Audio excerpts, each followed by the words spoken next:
Hi everyone, welcome to this is my first real live for some time. So come and say hi. Oh good, my last comment from the last live is obviously a default. Cool. Okay. So 5 minutes before I jumped on, I ended up with a headache on the left side. My headaches normally are on the right side. So just been pressing some acupressure points in there for it to go.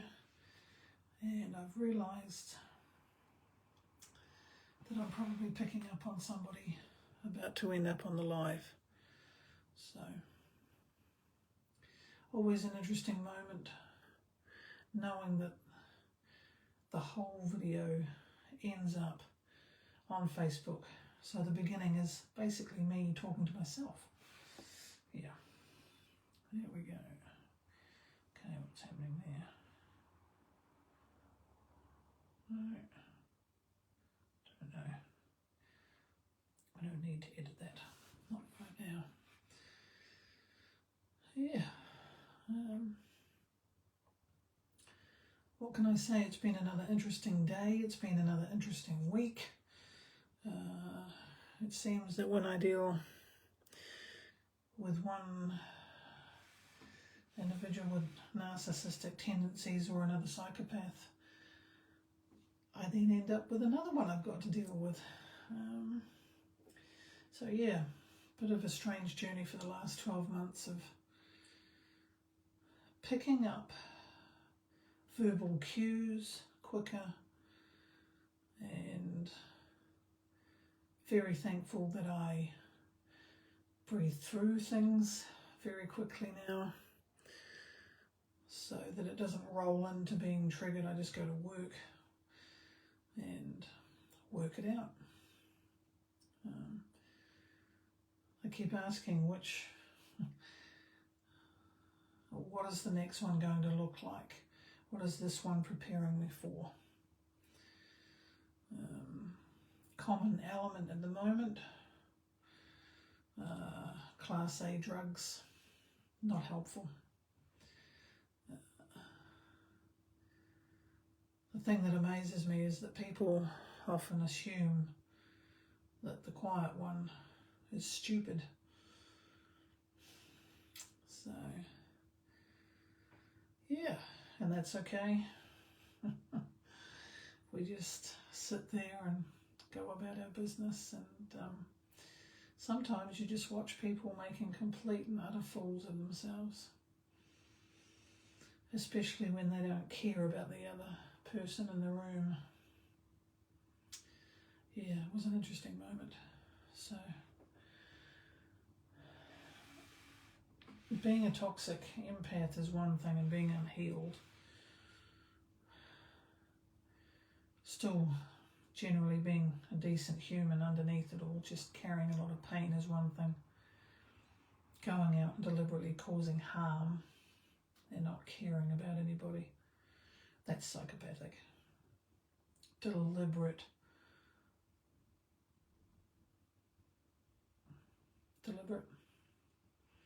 don't care, psychopathic. Care inconsistently, sociopath.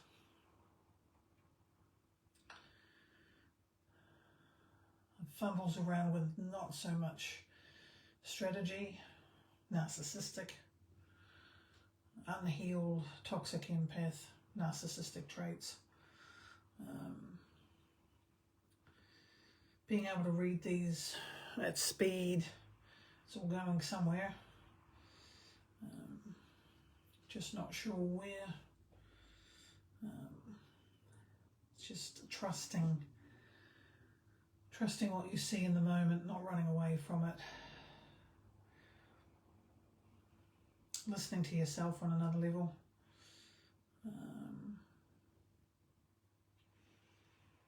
Fully engaged with your own process.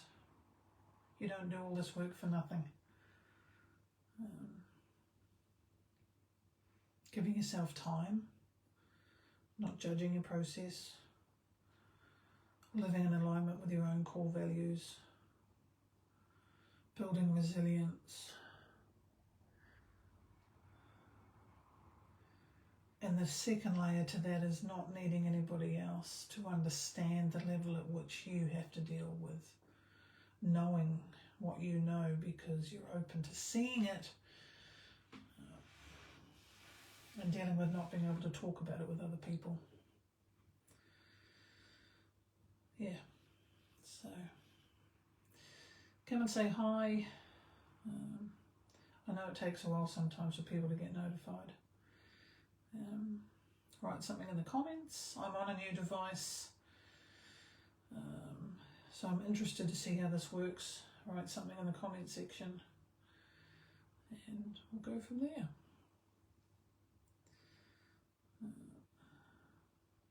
I don't get the whole star thing on Facebook, so I've disabled those. Yeah, it's interesting. I'm still getting this headache on my left side.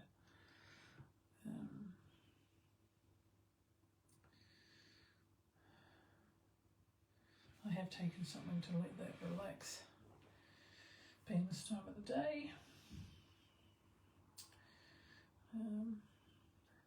What else can I say? Where is this going? Where is this live going? Had a lovely moment today out of a not so great moment. Nobody with a heart like seeing anybody homeless.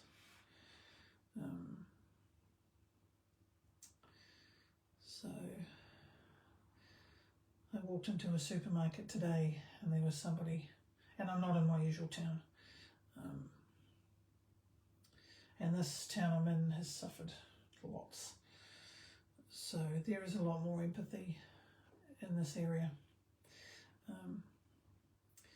So this individual outside the supermarket asked, very gently, very politely, have you got any spare change? And of course I throw my arms up because I'm like, I don't really have any change on me, ever. And then the next words out of my mouth were, do you need something to eat? And the response was no, but then came back, but would love some chocolate. And at which point I just smiled. Because I'm neurodivergent and we seek dopamine food. I don't tend to eat chocolate unless I'm starting to get a chest infection, my blood pressure's too high and I'm trying to self-medicate and trying to get some energy to do my normal daily tasks that I've managed to do thus far since the big event. So I had no problem with that. In fact, it was a really nice moment of, yeah, who doesn't want chocolate, and so I didn't stop and ask. I'm all about teaching people and teaching myself more to ask ourselves questions and ask other people more questions. And I didn't ask because I was on a mission and I was tired, and I do run out of steam, as we know. And shopping took a while, and then I came out, and what was really lovely was there was an elderly guy starting to engage with the person outside the store. And what really made that moment for me was this elderly gentleman just looked at the individual and just said, "What is your story?" Just melted. It just melted, that interaction. So they started talking, and my chocolate bar seemed insignificant at that time, which was fabulous. This older gentleman was engaging and genuinely wanted to know what was going on. So I kept moving. I don't know what happened with that. Lovely. Just nice to see that people still care in the middle of everything else, in the middle of watching Palestine go through what it's going through.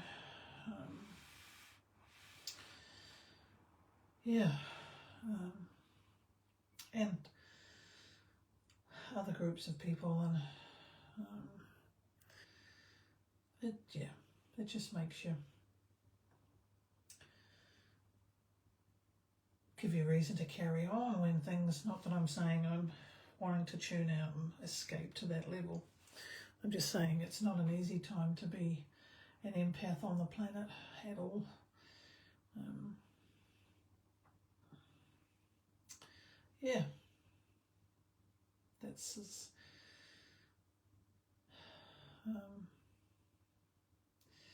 That will live in my brain for a little while.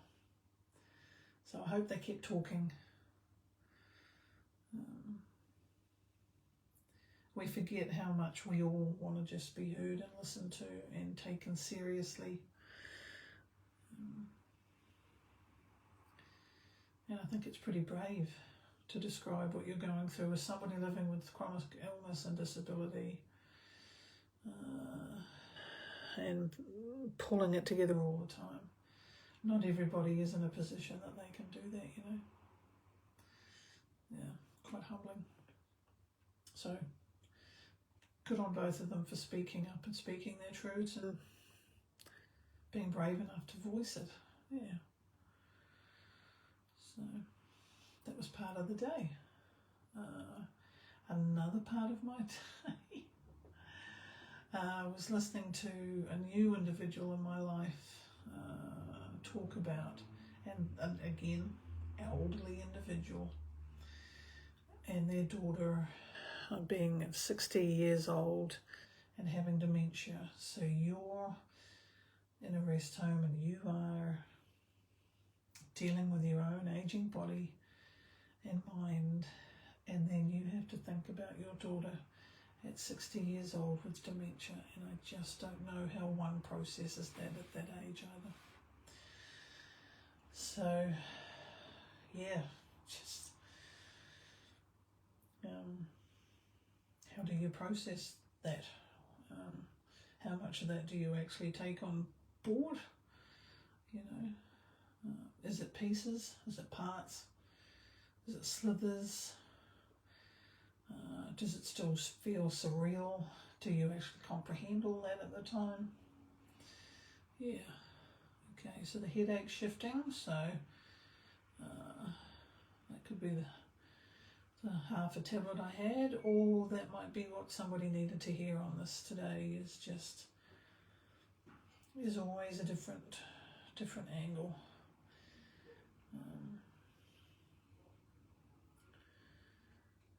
Yeah, I would find that difficult.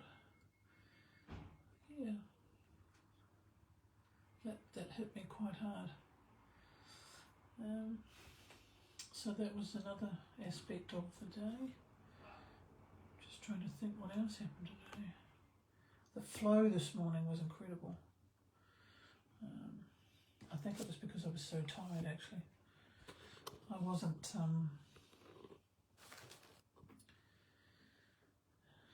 as attached, probably not trying to control so many aspects of what I was doing. So probably trusting a bit more, actually. Probably trusting that a little bit extra.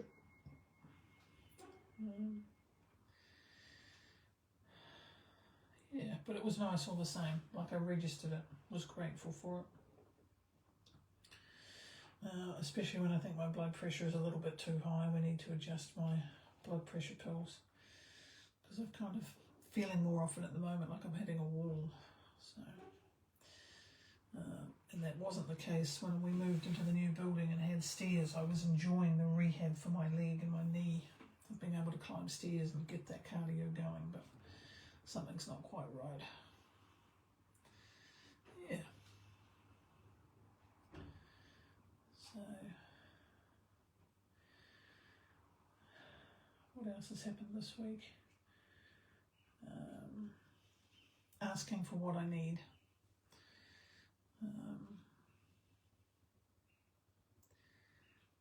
I don't know what I've cleared. It's funny when you do the work, it's about shifting everything, so your tolerance levels change. So it's not a brain thing. It's not a positive affirmation thing. You can't go back to the level that you were. So the people pleasing just naturally dissipates and you are left with your truth. And so when somebody says, should we do that? I don't really want to do that. You don't fall back into people pleasing going, no, we don't have to do that. You actually stand your ground. Not because you've had a big corridor in your head and you're saying, I've got to stand my ground. It's just that's where you are. And that's the power of healing. Not taking yourself for granted anymore. That's probably what it is. And so your self-worth. Here we go. Actually, no, if I touch that, I feel like I'm going to finish. Oh, that's better. So, oops. Say hi in the comments so I know that you're there. The screen is feeling very grainy to me visually. I don't know how it's appearing on the other side. So, yeah, let's see what else has happened this week that I can talk about.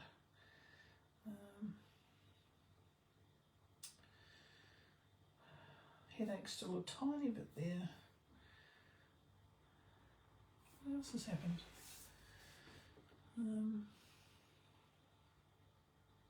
Yeah, coming back to that tolerance level when you change it and you don't go back into old habits, because it's not about habits once you've done the healing. It's about your new baseline. Where was I going with that?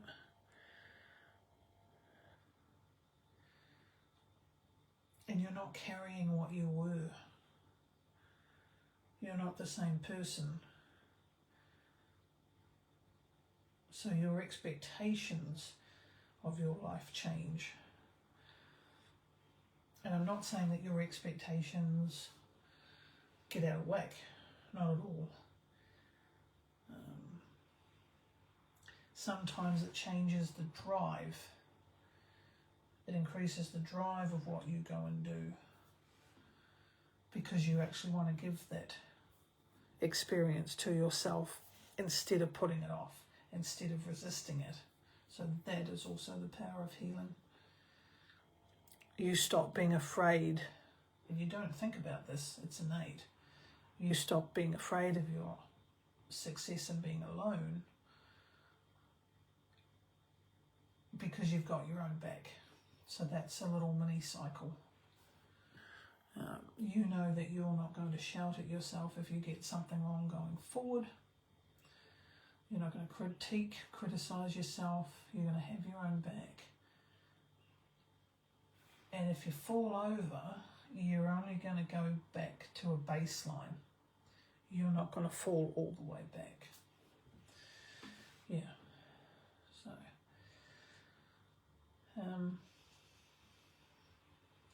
being able to measure that is really cool. Knowing that is cool. Apologising to yourself is where you get to with that self-esteem and that self-worth. And the patience that you have for yourself with that healing. Yeah. And that expectation grows, that you know you'll end up somewhere closer to where you would, even if you fail again. So that's a good highlight. Thank you for the like and the hearts.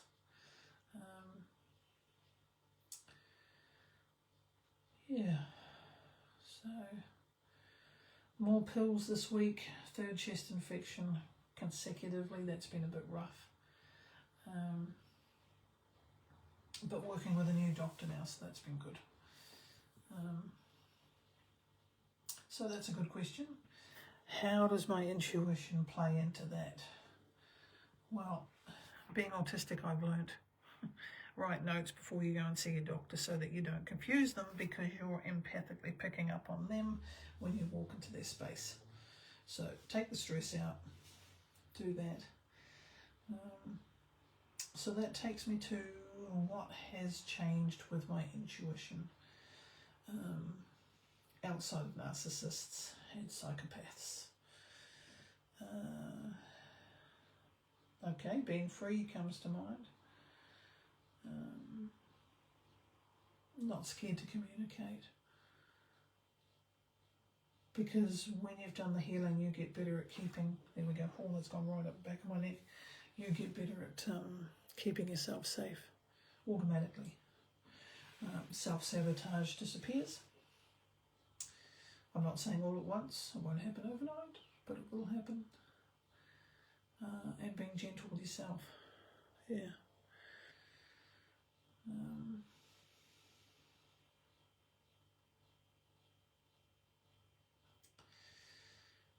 Yeah, that's...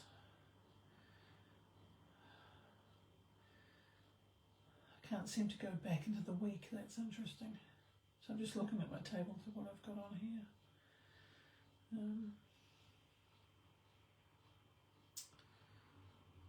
Yeah. Don't know. You don't know what you don't know. And you don't always have to know what's coming. Yeah. Being in tune doesn't mean you always know what's coming. You can get a feeling that it's okay without having to know the specifics. Some people will get certain lights going off in their body to tell them, oh, that's the signal that everything's going to be okay, without actually knowing what's going to fall into place to make it okay. And unraveling that takes a bit of time, but that's where the work is. Understanding those signals, remembering those signals, understanding that that's a signal, because your body's trying to talk to you all the time. All the time. So the question I would ask as compassionate inquiry is, and I've gone to the universal point on my little top lip. What am I not wanting to hear in my body at the moment? What is my body and my system trying to tell me that I'm resisting? What am I scared of knowing about myself?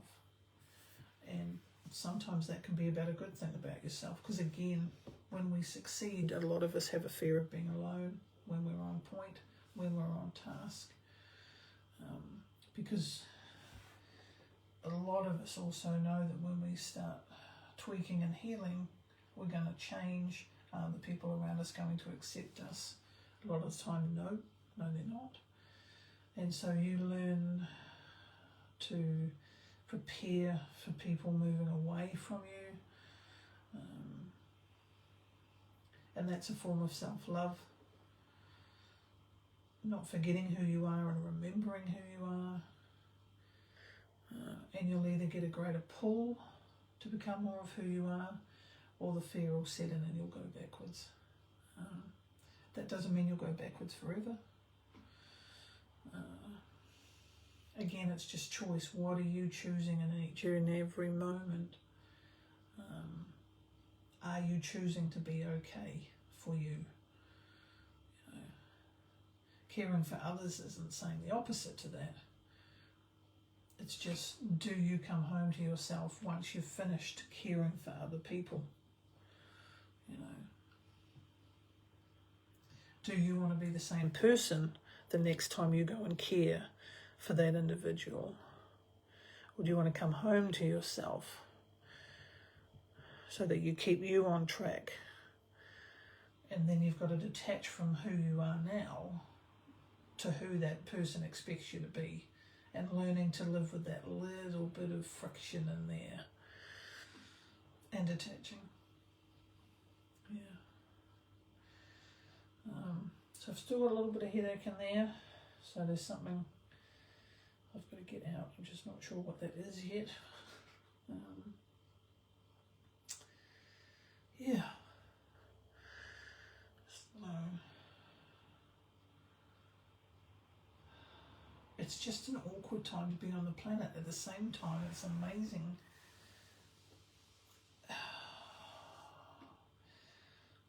Because it's such a flux. And there's another word to that as well, the opposite word to that. You know, I've just seen videos today of thousands of people on the Sydney Harbour Bridge, you know, for Palestine. China, the Great Wall, chanting, AIs wreaking havoc from one end of the planet to the other. At the same time as you've got, you know, the West elites, colonisers trying to squeeze the blood out of the planet. And you've got people waking up all at the same time, like it's the perfect storm. So come back to yourself. You know, advocating for other people, come back to yourself. Because each new version of you is adding to that fabric of goodness, of keeping that light. You know, it's a different way of saying it.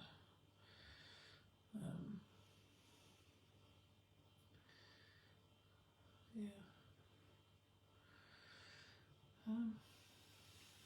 What else is happening? Don't disregard yourself because somebody else has disregarded you today. It's okay to be me. That's who I'm meant to be. And that'll set you free. That will set you free because that's your truth. Okay, I'm going to leave it there. That was a good start. So join me next time. Come and say hi, write in the comments. And going to put a stake in the ground and say 9:30 Thursday night. That's a reminder to me to put it on the calendar. Okay, ciao for now.